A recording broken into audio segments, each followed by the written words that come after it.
জীবন সবসময় আমাদের ইচ্ছে মতো চলে না। আমরা অনেক সময় চেষ্টা করি, পরিশ্রম করি, স্বপ্ন দেখি, কিন্তু হঠাৎ করে ব্যর্থতার মুখোমুখি হয়ে যাই। হঠাৎ করে ব্যর্থতার মুখোমুখি হয়ে যাই। সেই মুহূর্তে মনে হয় সব শেষ। মনে হয় আমরা আর পারবো না। কিন্তু আসল সত্য হলো ব্যর্থতা মানেই শেষ নয়, বরং ব্যর্থতা হলো সাফল্যর প্রথম ধাপ। আপনি যতবার ব্যর্থ হবেন ততবার নতুন অভিজ্ঞতা অর্জন করবেন। আর সেই অভিজ্ঞতাই আপনাকে সাফল্যর সঠিক পথে এগিয়ে নিয়ে যাবে।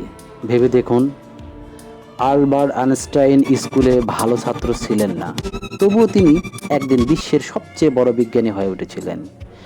স্টিভ জবসকে তার নিজের কোম্পানি থেকে একসময় বের করে দেওয়া হয়েছিল, কিন্তু তিনি হাল ছাড়েননি, আবার নতুন করে শুরু করেছিলেন। আর সেই শুরুই তাকে অ্যাপেলকে বিশ্বের সেরা ব্র্যান্ডে পরিণত করতে সাহায্য করেছে। এমন হাজারো গল্প আছে।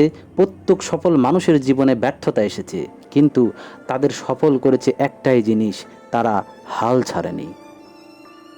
তাই আজ যদি আপনি পড়েও যান, হতাশ হবেন না, বরং নিজেকে বলুন, এটা আমার যাত্রার শেষ নয়, বরং নতুন শুরুর শুরু।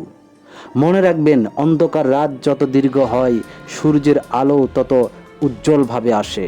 তেমনি আপনার সংগ্রামের অন্ধকারও একদিন কেটে যাবে, যদি আপনি বিশ্বাস রাখেন নিজের উপর। একদিন আপনি পিছনে তাকিয়ে দেখবেন, সেই ব্যর্থতাই আপনাকে শক্ত করে তুলেছিল, সেই কষ্টই আপনাকে এগিয়ে যেতে শিখিয়েছিল।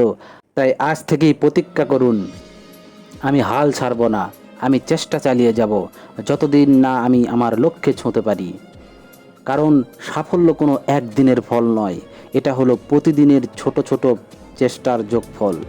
আজকের চেষ্টা, আজকের সংগ্রাম একদিন আপনাকে সেই জায়গায় নিয়ে যাবে যেখানে যেতে আপনি স্বপ্ন দেখেন।